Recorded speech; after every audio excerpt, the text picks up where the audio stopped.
안녕하세요. 파산관계 홍익표 변호사입니다. 이번 시간은 면책 효력 확인, 채무자가 제기한 것 같아요. 유한회사니까 이제 대부업체죠. 2021년 1월 14일, 한 10개월 됐네요. 주문, 피고의 원고에 대한 서울중앙지방법원 2015년 2월 14일, 자, 2015 차전 19461 양수금 사건이 지급명령에 기초한 강제집행은 이를 불허한다. 결국은 채무자가 이긴 거죠. 그렇죠? 이게 이제 청구 면책 효력 확인이지만 실제 청구 취지는 강제 집행에 대해서 이제 청구 이의 취지로 이제 사실은 청구 이의소나 마찬가지죠. 청구 취지 주문과 같다. 채무자가 이긴 겁니다. 그러니까 인정받은 거죠. 누락 채권이 고의적으로 한 게 아니라 모르고서 누락했다. 피고는 원고를 상대로 중앙법원 이제 대부회사가 채무자를 상대로 양수금이 지급을 구하는 지급명령을 신청하였고 지급명령이 이제 송달되었으며 이해하지 않으면 그대로 확정됐죠. 원고는 전주지방법원에서 파산 및 면책을 받았습니다. 2019년도에 지급명령이 2015년 4년 지났죠. 그런데 이 사건 파산 면책 신청 당시 원고가 제출한 채권자 목록에는 그 지급명령 채권 기재되지 않았습니다. 누락된 거죠. 고의냐 아니냐 이게 문제입니다.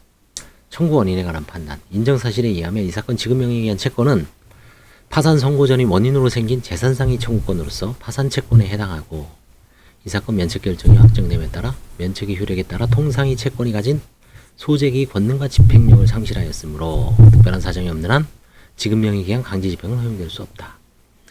이건 아주 그냥 아주 딱 처음에 이걸 설치를 하죠. 판결에.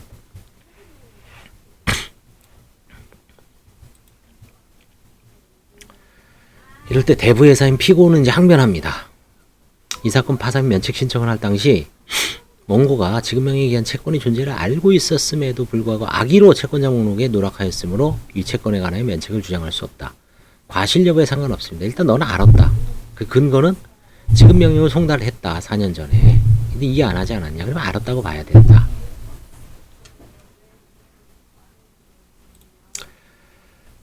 법리는 566조 제7호에서 말하는 채무자가 악의로 채권자 목록에 기재하지 아니한 청구권이라 함은 채무자가 면책 결정 이전에 파산 채권자에 대한 채무 존재 사실을 알면서도 이를 채권자 목록에 기재하는 경우를 뜻하므로 채무자가 채무의 존재 사실을 알지 못한 때에는 비록 그와 같이 알지 못한 데에 과실이 있더라도 법조항에 정한 비면책 채권에 해당하지 아니하지만 이와 달리 채무자가 채무의 존재를 알고 있었다면 과실로 채권자 목록에 기재하지 못하였다고 하더라도 비면책 채권에 해당합니다. 실수는 용납을 안 해줘. 알았느냐 몰랐느냐면 문제입니다. 이와 같이 채권자 목록에 기재하지 아니한 청구권을 면책 대상에서 제외한 이유는 채권자 목록에 기재된 채권자가 있을 경우 면책 절차 내에서 이제 이의 신청할 기회를 박탈당하죠. 그에 따라 면책 불허가 사유에 대한 객관적 검증도 없이 면책이 허가 확정되면 원칙적으로 채무자가 채무를 변제할 책임에서 벗어나게 되므로 이와 같은 절차 참여의 기회를 갖지 못한 채 불이익을 받게 되는 채권자를 보호하기 위한 것이다. 이런 좀 추상적인 것보다는 실질적으로 저는 이제 실무에서는 그런 거죠.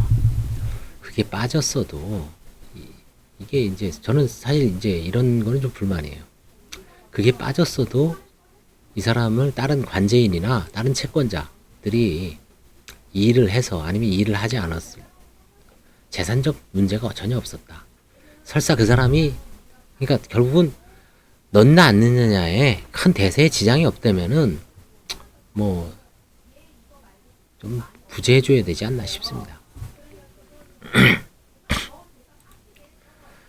따라서 사실과 맞지 아니한 채권자 목록 작성에 관한 채무자의 악의 여부는 566조 제7호의 규정 취지를 충분히 감안하여 이게 이제 맹자완이죠. 누락된 채권의 내역과 채무자의 결련성, 채권자 채무자의 관계, 누락의 경에 관한 채무자의 소명과 객관적 자료의 부합 여부 등 여러 사정을 종합하여 판단하여야 한다. 그래서 이제 실제 필드에서 원고 피고가 싸울 때는 처절하게 싸우죠. 뭐 사채인지 대부업체인지 양수채권인지 친구의 채권인지, 그쵸? 친구의 채권 같은 거 저 쌓아보니까, 안 봐주더라고요. 십몇 년 됐는데, 그러니까 그거는 일부러 싹 빼고, 파산 면책을 했다고 보는 겁니다. 법원에서는. 왜냐하면, 같은 고등학교 출신, 같은 고등학교 동기인데, 몇 년 후에 만나서, 이제 이 친구가 신용불량이 돼서, 친구한테도 한 몇백 껐어요. 근데 그거는 이제 싹 감추고, 다른 채권자들만 열 몇 명을 넣었어요. 그 친구한테 넣었을 때는 그 친구가 이 사람에 대한 사정을 워낙 잘 알아서, 그쵸? 면책 불허가 사유라든가, 이런 거를 이제 어필할 수 있다는 두려움이나 이런 것 때문에 안 넣었다라고 보는 것 같아요. 하여튼 566조 7호의 규정을 감안해서 뭐 이런저런 여러 가지 사정을 종합하여 판단한다. 실제 재판에서는 뜬구름 나온 얘기죠. 재판에서는 원고와 피고가 모든 사료를 다 제출해야 됩니다. 유리한 걸. 유리하게 이제 주장을 하는 거죠. 똑같은 사안도, 그쵸? 보는 사안에 따라서는 대표적인 게 뭐냐면 채무가 어떤 옛날에 이제 어떤 판사님 말. 채무 액수가 몇 억인데 그거를 몰랐을 리가 없다. 근데 채무자는 제가 그 몇 억이라는 채무를 일부러 알면서 안 이상 안 넣겠느냐. 면책을 못 받는데. 그죠? 두 가지 입장이 어떻습니까? 채무가 3억이에요. 판사 입장에서는 야 3억이라는 채무를 까먹을 리가 있냐? 이건 뭐 말이 안 된다. 채무자는 뭐 채무자의 상황은 비상상황입니다. 정상적인 생활이 아니죠. 늘 채무자한테 채권자한테 쫓겨다니고 실직의 두려움, 압류의 두려움 때문에 정상적인 경제활동을 잘 못하죠. 거래도 제대로 못합니다. 통장도 사용 못하고 늘 불안하고 초조하고 그렇죠. 그런 속에서는 정상적인 기억력이 작동이 안 될 수도 있어요. 자꾸 잊고 싶죠. 그렇죠. 괴롭고 뭐 알코올 중독에 빠지고 직업 없이 몇 년 노숙자 생활하면 한 4, 5년 지나면 자기가 어떤 채무인지 몰라요. 진짜 3억 뭐 10억도 관심이 없어요. 100억도 그럴 거예요. 머리가 멍하죠. 그런데다 판사는 법대위에서 당신이 3억이라는 채무를 정상적인 사람이 아니에요. 그렇죠? 그런 걸 감안해야 되는데 판사님도 참 실정을 모르는 건지 그렇죠? 이런 채무자들의 어떤 개별 사정을 좀 해야 되는데 그런 공방을 본 적이 있습니다. 저는. 그래서 결론은 법원에서는 이런 이 판례가 아주 교주적이죠. 공자왈이죠. 법원에서는 2010년 10월 14일 선고 2010-4908-3 단순히 채무자가 제출한 자료만으로는 면책 불허가 사유가 보이지 않는다는 전만을 들어 채무자의 선의를 쉽게 인정해서는 아니 된다. 그렇죠?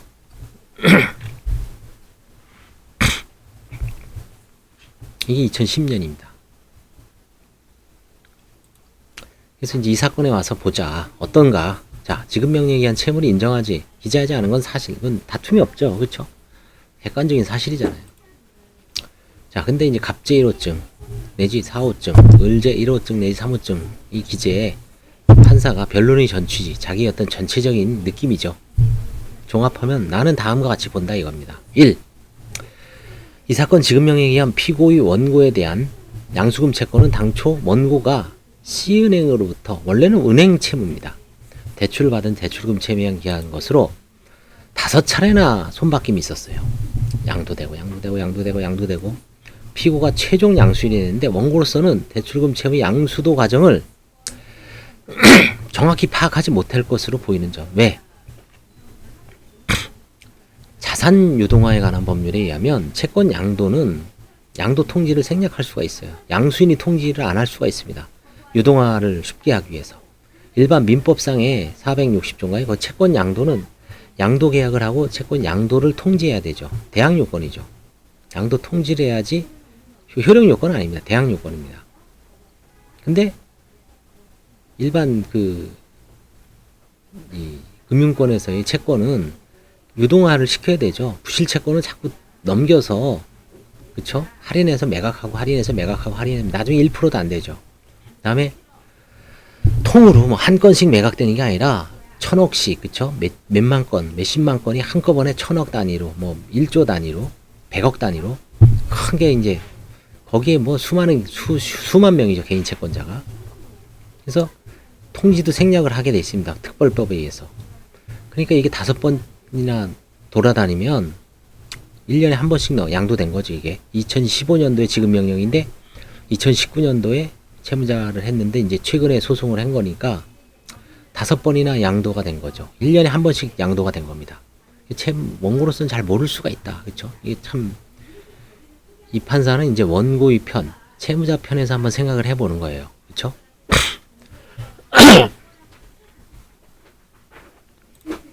원고는 이 사건 파산 면책 신청 당시 한국자산관리공사 등을 포함한 4명의 채권자에 대한 채무를 채권자목으로 기재했는데, 원고가 이와 같이 채권자목으로 기재한 해당 채무들의 규모 등과 비교해 볼 때 원고가 이 사건 지급명령에 기한 채무의 존재를 알면서 이를 누락시킬 별다른 이유를 찾기 어렵습니다.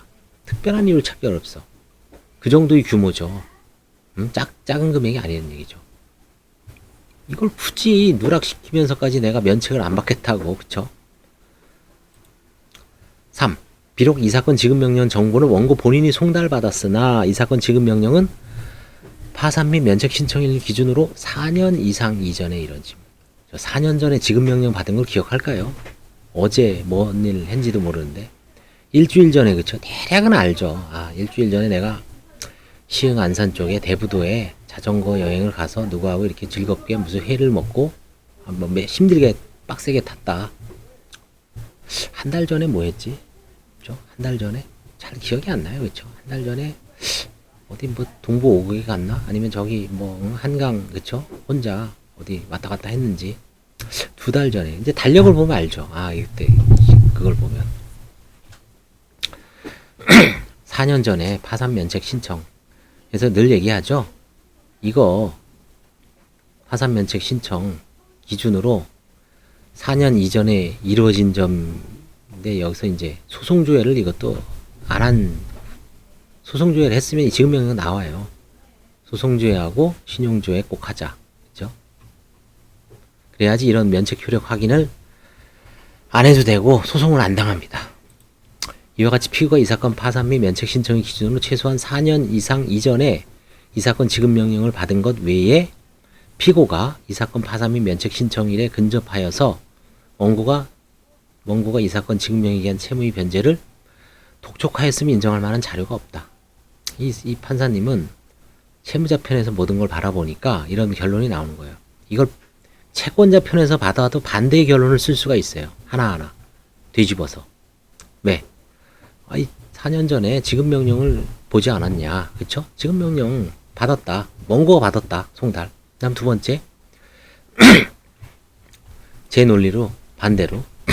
지금 신용조회나 소송조회가 활발해서 법원에만 올라가면, 창구에 가면 자기 과거 소송사건 다 조회를 해주는데, 무료로, 한 장으로. 너 그거 안 한 과실이 있지 않냐. 그럼 결국은 그걸 꼼꼼히 했어야 되는데 왜 안 했냐. 그쵸? 그거만 했었어도, 그쵸? 누락 안 시킬 수도 있었는데. 뭐 이런 여러 가지 논리로 논리로 또 반박을 할 수가 있어요, 이게.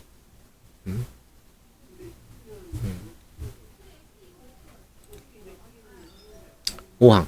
오히려 피고는 이 사건 면책 결정이 이미 확정된 이유인 2020년경 2월경에서야 원고에게 지급명령에 의한 채무의 변제를 독촉하였던 사실이 인정될 뿐인 점. 면책된 이후에 이제 독촉을 했다. 그 다음에 고전에는 안 했다. 이것도 뭐 사실은 확정되니까 자기네가 독촉하는 거지, 그쵸? 뭐 독촉하는 것도 때에 맞춰서 하나요? 이제 이런 걸 본 거죠.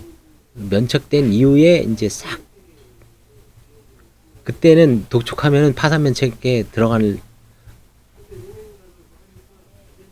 일부러 신용조회에 안 올리는 대부 회사도 제가 직접 얘기를 들었어요. 다 면책을 많이 하니까 일부러 신용조회에 안 올라가게 조회를 거기다 등록을 안 한다고 하더라고요. 치열하죠, 그쵸? 면책 받으려고, 면책에서 제외되려고 하여튼 피 튀기는 싸움입니다. 이 사회에서는. 그죠? 그래서 결국은 원고의 고의가 아니란 얘기죠. 원고는 몰랐을 것이다. 몰랐다.